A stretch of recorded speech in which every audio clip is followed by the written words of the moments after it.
Bom dia a todos os colegas, a todas as colegas aqui do Ministério Público do Estado do Paraná. Eu sou o Taylor Santana da Silva, sou promotor de justiça aqui da comarca de Manoel Ribas, e hoje eu vou conversar com vocês sobre a minha tese da legitimidade do MP estadual para o fomento de políticas públicas voltadas ao acolhimento de imigrantes e de refugiados. Como eu consto aqui na tese,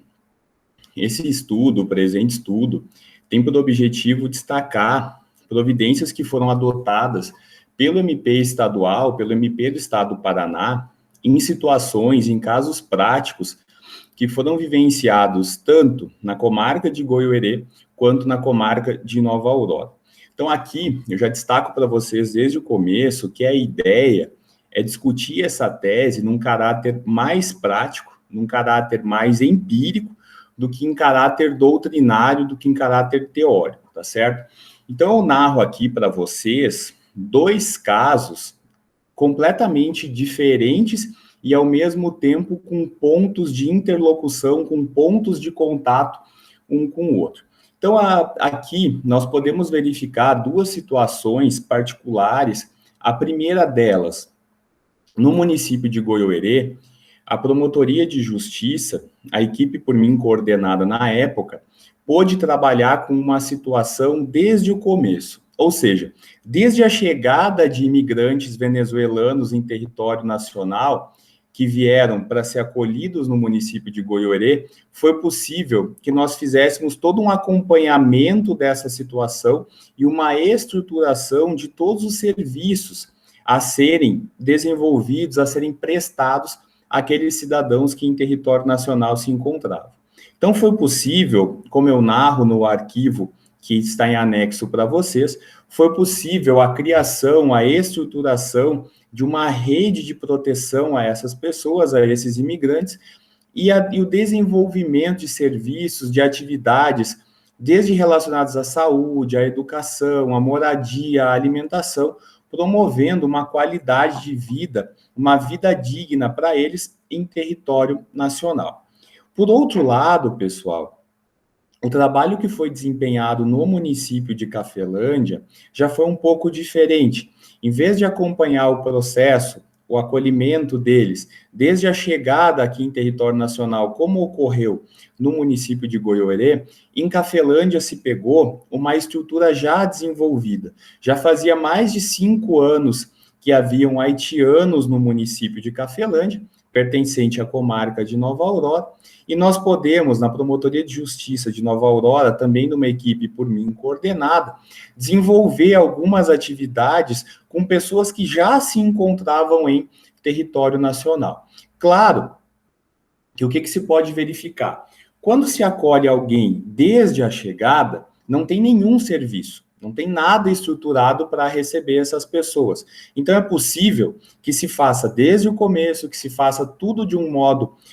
organizado, de um modo estruturado. Mas, ao mesmo tempo, quando já se pega um serviço em andamento, como foi o caso dos haitianos, algumas coisas já vinham sendo feitas, algumas coisas já vinham sendo desenvolvidas, mas foi possível aprimorar o desenvolvimento desses trabalhos, criar uma nova coletivização dos serviços prestados a eles. Então, o que eu destaco dos serviços no município de Cafelândia, por exemplo, é que foi possível que nós, da Promotoria de Justiça, ajudássemos, fomentássemos o tratamento coletivo desses serviços, o que não vinha sendo feito até então sem a intervenção ministerial. Então, por isso, foi possível a otimização de recursos públicos coletivizando esses serviços, tanto com a criação de uma associação dos imigrantes haitianos no município de Cafelândia, o tratamento de saúde, de educação, de assistência social por meio dessa associação,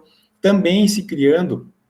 uma espécie de rede de proteção a esses imigrantes que se encontram aqui no nosso estado do Paraná. Então, pessoal, o que eu quero defender aqui na tese, o que eu sustento para vocês, para que possamos juntos debater, juntos aprimorar o trabalho que já é prestado tanto a imigrantes venezuelanos quanto a imigrantes haitianos aqui no interior do estado do Paraná, é nós defendermos uma atuação proativa, uma atuação conjunta do Ministério Público com os demais integrantes do serviço público, como o município, como a assistência social, como empresários locais, a fim de que possamos otimizar o uso de recursos e também otimizar o desenvolvimento de políticas públicas, obviamente sem fazer com que se imponha um paradigma assimilacionista aos imigrantes que em território nacional se encontram. Então, a ideia da tese é, com base nessa experiência prática narrada, destacar que o Ministério Público Estadual, o Ministério Público do Estado do Paraná, no nosso caso específico, tem legitimidade, tem atribuição para atuar quando envolve imigrantes, quando envolve refugiados, sem que isso seja uma atribuição exclusiva do Ministério Público Federal. Claro, quando envolver aspectos relacionados diretamente ao direito imigratório, aí sim, essa atribuição será exclusiva do Ministério Público Federal, até mesmo como uma consequência lógica do artigo 109 da Constituição da República. Mas o que nós não podemos esquecer é que imigrantes e refugiados, quando se encontram em território nacional, além de terem uma situação de vulnerabilidade social destacada, acentuada, não podem ter o rol de órgãos públicos que podem defendê-los, que podem atuar na sua causa, restringido por a sua mera condição. Essa condição de vulnerabilidade social, isso sim, tem que prever, tem que somar as forças dos órgãos públicos, como é o caso do Ministério Público Estadual, como é o caso do Ministério Público Federal, para que possamos juntos atuar na defesa de uma vida digna para essas pessoas. Ou seja, direitos que compõem, que envolvem esse plexo mínimo relacionado à dignidade humana, em momento algum podem ter uma interpretação restritiva de modo a proibir a atuação, de modo a proibir a intervenção do Ministério Público Estadual. Então, a tese que eu proponho, a debate para os senhores, a debate para as senhoras, para que possamos aprimorar, é a seguinte, é que o Ministério Público Estadual, de fato, tem atribuição para atuar como agente indutor de políticas públicas voltadas ao acolhimento de imigrantes e voltadas ao acolhimento de refugiados. E essa atuação como agente indutor, como nós bem sabemos, é uma atuação proativa para que possamos tirar da inércia os agentes públicos, para que possamos tirar da inércia a iniciativa privada e venhamos a desenvolver essas políticas públicas até então não realizadas para essas pessoas que se encontram num quadro de vulnerabilidade social. E quando que nós temos essa legitimidade, essa atribuição para atuarmos como agente indutor? A nossa atribuição, a nossa legitimidade sobressai, sobretudo, quando relacionadas aos direitos que compõem um plexo mínimo para a garantia de vida digna, como é o caso de auxiliar em providenciar a documentação para se regularizar em território nacional, saúde, educação, emprego, moradia,